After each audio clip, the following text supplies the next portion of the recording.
Yesterday in class, we started talking about drawing Lewis structures. So Lewis structures are representations of a molecule that shows how the valence electrons are arranged among the atoms in a molecule.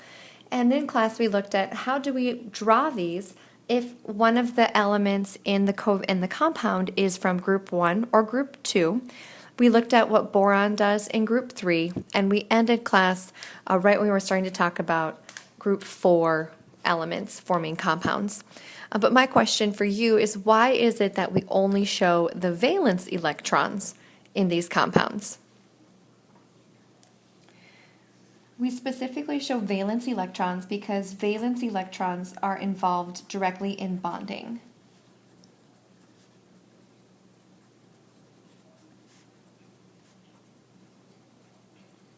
So let's look and see what happens if we have a group 4 element as our central atom. So group 4 elements, and we'll look at carbon. What if our compound was CBr4?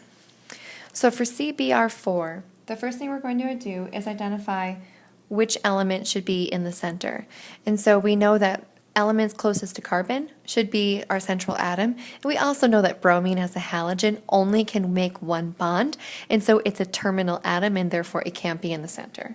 So I'm going to draw carbon in the center, and I'm going to arrange the 4 bromines so they're equally distributed around my central atom. So I'll put bromine at 3 o'clock, 6 o'clock, 9 o'clock, and 12 o'clock. Okay, let's figure out how many valence electrons each of these has. So carbon, I have 1 of them. Bromine, I have 4. Bromine has 7 electrons, and carbon has 4. For a total of 32 valence electrons. So the first thing I'm going to do is assign electrons to the bonds between carbon and bromine. So 1, 2, 3, 4, 5, 6, 7, 8. Now I'm going to associate or distribute the remaining electrons to the outside atoms. So we have 2, 4, 6, 8. So 10, 12, 14, 16, 18, 20, 22, 24, 26, 28, 30, 32. 32. And then let's go back and check. Now, group 4 elements, where we want everyone to be happy, and in this group, everybody wants a full octet. All elements want a full octet of 8 electrons. So check bromine. Does bromine have 8? 2, 4, 6, 8, 2, 4, 6, 8, 2, 4, 6, 8, 2, 4, 6, 8. Fantastic. Carbon, 2, 4, 6, 8. Everybody has a full octet, so the way we've associated or distributed the electrons is correct. So let's talk about what happens inside of this bond. So let's look at the bonds. Bonds. What type of bond is a carbon-bromine bond? And I know a carbon-bromine bond is a polar covalent bond. So then the question is substance type. How does this substance behave? Does it behave like a polar substance, or does it behave like a nonpolar substance? Well, in order to do that, we need to know what does it look like. We need to see its symmetry.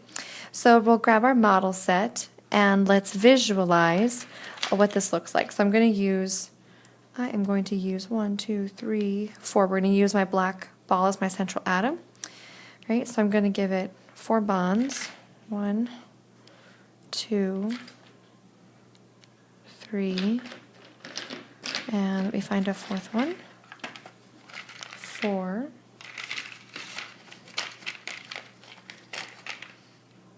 okay, and then I will place an atom at each end, 1, 2, 3, 4, okay. So on paper, we are drawing this as though the spacing between each of our bonds was a 90-degree angle, when in actuality, it's a 3-dimensional object, so the ideal spacing for these is actually 109 degrees between each of our bonds. So you can think of it as three of our atoms are in the plane of the board, and three of them being 1, 2, 3.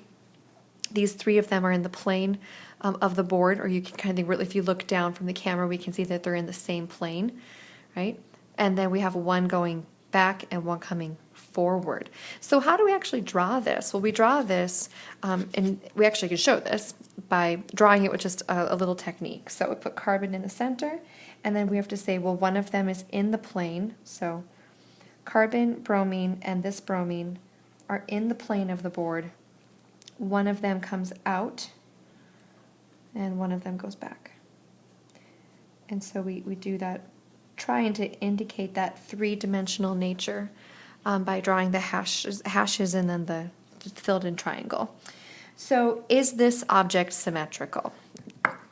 Well, no matter how I move it, it's bonded to the same 4 atoms on the ends. So yes, it is symmetrical. So substance, it is symmetrical. And because the center atom is bonded to the same type of element and it has a symmetrical shape, we say it is a non-polar covalent substance. So even though these are polar bonds, overall there is no net charge because it's equally distributed, equally pulling electrons in all directions. And when we describe its shape is called a tetrahedron.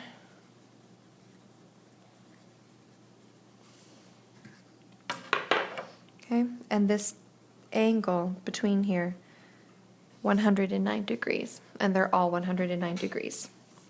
So let's try another one. So let's do an example problem. That was CBR4. So here's the question. Do CF2I2. Here's my example. And I want you to draw the Lewis structure.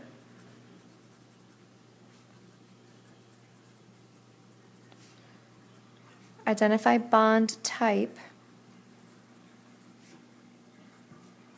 Ask yourself, is it symmetrical?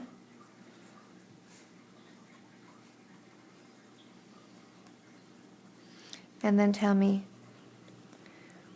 substance type. So draw Lewis structure, bond type, symmetry, and then we'll say symmetry and shape, and then substance type.